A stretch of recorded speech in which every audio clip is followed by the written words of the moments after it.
நானே பிரிச்சுட்டேன், இதான் இருக்கணும்.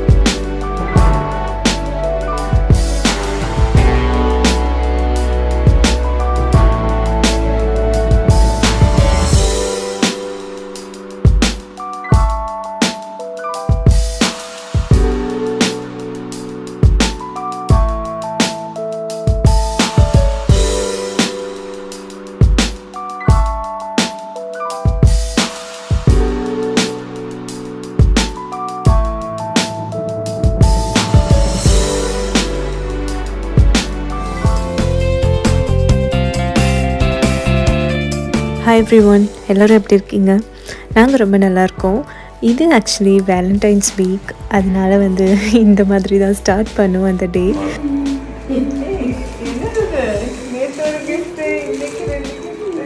இப்போ டைம் பார்த்திங்கன்னா early morning 4 o'clock. So 4 o'clock இந்த வேலையெல்லாம் நாங்கள் முடிச்சுட்டு ட்ரிப்புக்கு கிளம்பலாம் அப்படிங்கிற பிளானில் இருக்கோம். ஸோ எல்லா பேக்கிங்கும் டன். ஸோ அவ்வளோதான், கிளம்ப வேண்டியது மட்டும்தான். இங்கேருந்து நாங்கள் ஏர்போர்ட் ரீச் ஆகணும். So 8 o'clock flight boarding start ஆகிடும்.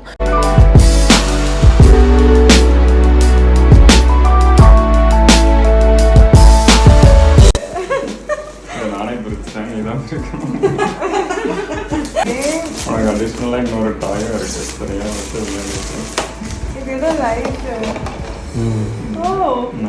Especially for you. Thank you very much.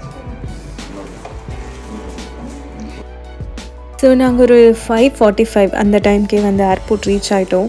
So இங்கேருந்து 8 o'clock போர்டிங் அப்படின்னு நினச்சோம். அண்ட் ஜஸ்ட் நான் இப்போ தான் மெசேஜ் ரிசீவ் ஆச்சு, ஃப்ளைட் டிலே அப்படிங்கிற மாதிரி. பட் இதெல்லாம் நம்ம எக்ஸ்பெக்டே பண்ண முடியாது. ஸோ ஃப்ளைட் டிலே இதெல்லாம் யூஷுவல் ப்ராசஸ் தான். அதனால ஓகே, ரீச் ஆகிட்டோம். பிரேக்ஃபாஸ்ட்லாம் முடிச்சுட்டு நம்ம ட்ராவலை ஸ்டார்ட் பண்ணலாம் அப்படின்ட்டு வந்துட்டோம். ஸோ நீங்கள் பார்த்ததுலேயே தெரிஞ்சிருக்கோம், நாங்கள் எல்லோரும் ஃபேமிலியாக மலேசியா கிளம்புறோம்.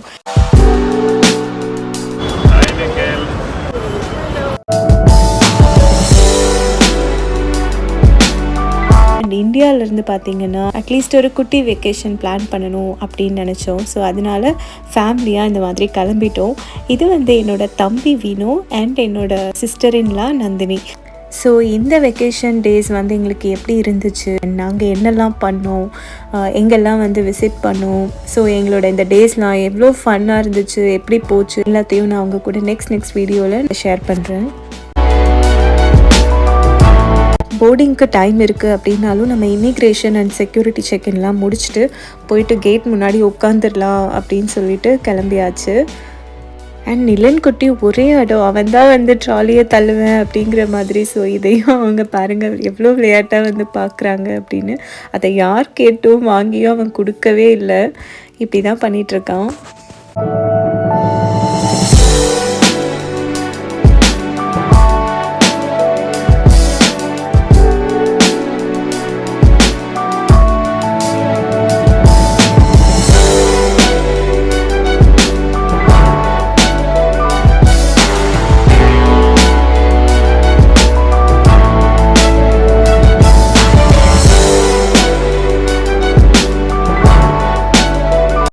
நாங்கள் புக் பண்ண ஃப்ளைட் ஏர் ஏஷியா.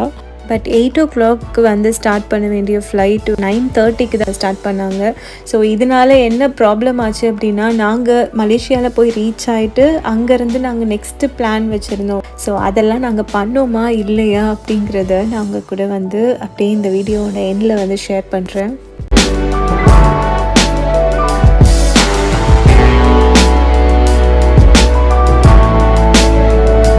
ஃப்ளைட் ஏறி உட்காந்த உடனே நாங்கள் ஆரம்பிச்சிட்டோம். மலேசியா ஃபுட்ஸ் நாங்கள் கண்டிப்பாக டேஸ்ட் பண்ணணும் அப்படிங்கிறதே எங்களோட மெயின் கோலாக இருந்துச்சு இந்த ட்ரிப்பில். ஏன் அப்படின்னா, நம்ம ஊர் ஃபுட்டு மாதிரி எல்லாமே அங்கே நமக்கு கிடைக்கும். நம்ம ஊர் மாதிரியே ஒரு ஃபீல் கண்டிப்பாக மலேசியாவில் இருக்கும் அப்படின்னு நிறைய பேர் சொல்லி நான் கேட்டிருக்கேன். ஸோ எனக்கும் அதே எக்ஸ்பெக்டேஷன் இருந்துச்சு. ஸோ மலேசியாவோட ஃபுட்டெல்லாம் நம்ம கண்டிப்பாக டேஸ்ட் பண்ணணும் அப்படின்னு நினச்சேன். அதில் முக்கியமாக இந்த நாசி லெமக் அப்படின்னு எல்லாருமே அது பயங்கர ஒரு ஹைப் கொடுத்து வச்சுருக்காங்க. ஸோ கண்டிப்பாக அதை பண்ணணும், அதை சாப்பிட்டு பார்க்கணுன்னு நினச்சோம்.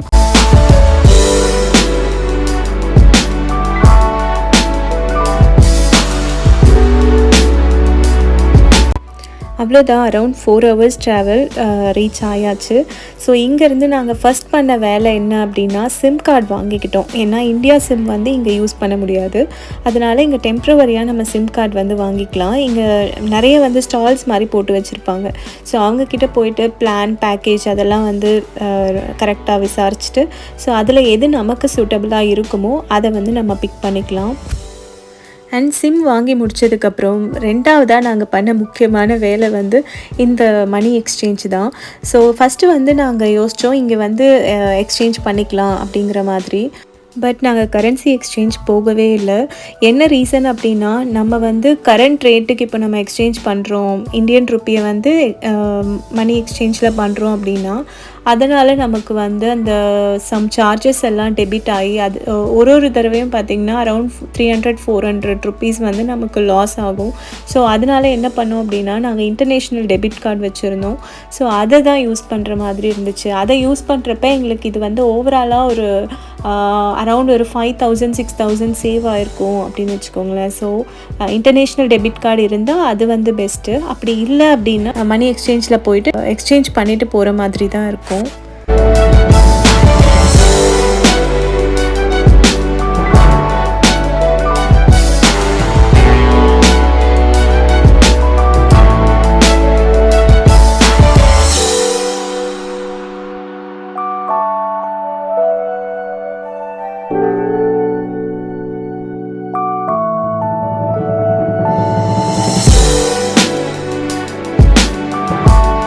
மலேசியா லேண்ட் ஆனதுக்கு அப்புறமும் பார்த்திங்கன்னா எனக்கு இந்த ஃபுட் ஸ்டால்ஸ் எல்லாம் தான் என் கண்ணில் பட்டுட்ருக்கு.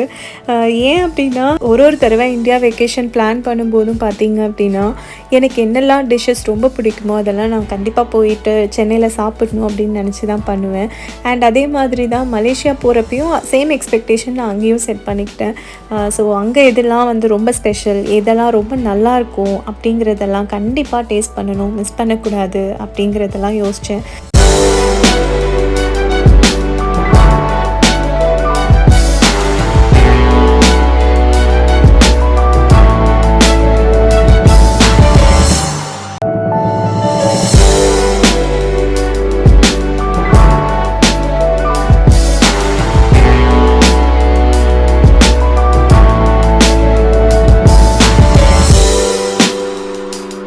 ஸோ நெக்ஸ்ட் பார்த்திங்கன்னா இங்கே ஏர்போர்ட்லேருந்து நாங்கள் கோலாலம்பூர் அங்கே சிட்டிக்குள்ளே போகிறதுக்கு கேபில் தான் போகிற மாதிரி இருந்துச்சு.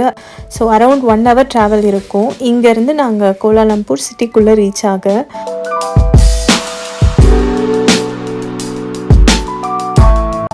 டாக்ஸிஸ் எல்லாம் வந்து அவைலபிளாக இருக்கும். நம்ம போயிட்டு டாக்ஸி பாயிண்ட் வந்து இருக்கும், அங்கே போயிட்டு நம்ம புக் பண்ணிக்கலாம். என்ன தான் பிளான் பண்ணாலும் சம்டைம்ஸ் அது மிஸ் ஆக சான்சஸ் இருக்கு இல்லையா? ஸோ அதே மாதிரி தான் ஆக்சுவலி நாங்கள் மலேசியா டைமுக்கு நாங்கள் 2:30க்கு ரீச் ஆக வேண்டியது, ஆனால் 4:30க்கு தான் ரீச் ஆனோம். ஸோ இங்கேருந்து 1 hour ட்ராவல் பண்ணி நாங்கள் ஹோட்டல் செக்இன் பண்ணிவிட்டு செட்டில் டவுன் ஆகுறதுக்கே எங்களுக்கு அரவுண்ட் 6:30 ஆகிடுச்சு. ஸோ அதுக்கு மேலே வந்து எங்களால் நாங்கள் பிளான் பண்ணது பார்த்திங்கன்னா சென்ட்ரல் மார்க்கெட் போகலாம், அங்கே லைட்டாக ஷாப்பிங் அண்ட் சிட்டி ஸ்ட்ரீட்லாம் எப்படி இருக்குன்னு பார்த்துட்டு எக்ஸ்ப்ளோர் பண்ணிவிட்டு சாப்பிட்டுட்டு ஹோட்டல் போகலாம் அப்படிங்கிறது தான் பிளானில் வச்சுருந்தோம். பட் ரூம்லேருந்து பார்த்திங்கன்னா அரவுண்ட் 8:30க்கு தான் வந்து நாங்கள் வெளியில் போயிட்டு டின்னர் சாப்பிட்லாம் அப்படின்னு கிளம்புற மாதிரி இருந்துச்சு. ஸோ அதனால் இந்த ஒரு ஃபுட் ஸ்ட்ரீட் இருந்தது. ஸோ இங்கே வந்து நாசி கண்டர் சாப்பிட்டுட்டு இன்றைக்கி டே இதோட முடிச்சிடலாம் அப்படின்னு சொல்லிட்டு வந்திருக்கோம். ஆக்சுவலி மலேசியாவில் நம்ம நாசி கண்டர் அப்படிங்கிற அந்த நேம் நிறைய இடத்துல பார்ப்போம். எதனால் அப்படின்னா இது வந்து அவங்களோட ட்ரெடிஷ்னல் டிஷ் அப்படிங்கிற மாதிரி. ஸோ நாசி கண்டர் அப்படிங்கிறது ஸ்டீம்டு ரைஸோட சம் வெஜிடபிள்ஸ், எக் இல்லை அந்த சம்பல் அப்படின்னு சொல்லுவாங்க இல்லையா, ஸ்பைசி ஃபிஷ் கிரேவின்னு நினைக்கிறேன். ஸோ அது அப்புறம் இந்த கருவாடு, நெத்தினி கருவாடு, அது ரொம்ப ஸ்பெஷல் இங்கே.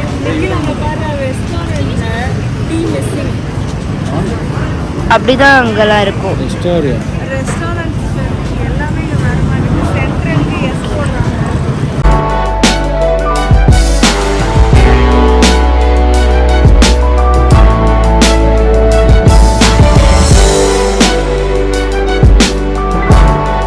இங்கே பரோட்டா ரொம்ப நல்லாயிருக்கும் அப்படின்னு சொன்னாங்க. வீட் பரோட்டா தான் வந்து பண்ணுவாங்க. ஸோ நம்ம ஊர் பரோட்டாக்கும் இதுக்கும் வந்து ரொம்பவே வித்தியாசம் இருக்குது அப்படிங்கிற மாதிரி கேப் டிரைவர் அவங்க கூட பேசிட்டு வரும்போது அவர் நிறைய இதை பற்றி சொல்லிட்டு வந்துட்டு இருந்தார். அதனால எங்களுக்கு டோட்டலாக பார்த்திங்கன்னா ஓகே கண்டிப்பாக பரோட்டா ட்ரை பண்ணலாம் அப்படின்னு நினச்சி நாங்கள் வந்து பரோட்டாக்கு போயிட்டோம். சாப்பிட ரெடியாக இருக்குமா? வந்து ஃபஸ்ட்டு இறங்க உடனே சாப்பிட்றதுலாம்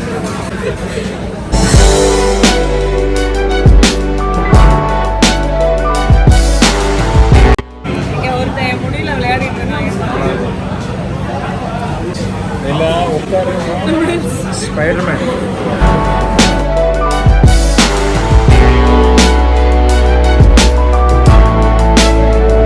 ஸோ இங்கே வந்து இறங்கின உடனே என்ன பண்ணணும்னு நினச்சோமோ எங்களால் எல்லாமே கரெக்டாக பண்ண முடியல இந்த டிலே அப்படிங்கிறதுனால. இருந்தாலும் எங்களோட இந்த நைட் டின்னர் இந்த ஃபுட்டோட வந்து எங்களோட இந்த டே ரொம்ப அழகாக முடிஞ்சது. ஸோ நெக்ஸ்ட் டே நாங்கள் என்ன பண்ணுறோம், எங்கே போகணும் அப்படிங்கிறதெல்லாம் நான் உங்கள் கூட நெக்ஸ்ட் வீடியோவில் ஷேர் பண்ணுறேன். Until then it's Sita. Thanks for வாட்சிங். பாய். இதில் எது வேணும்? எது வேணும்? அது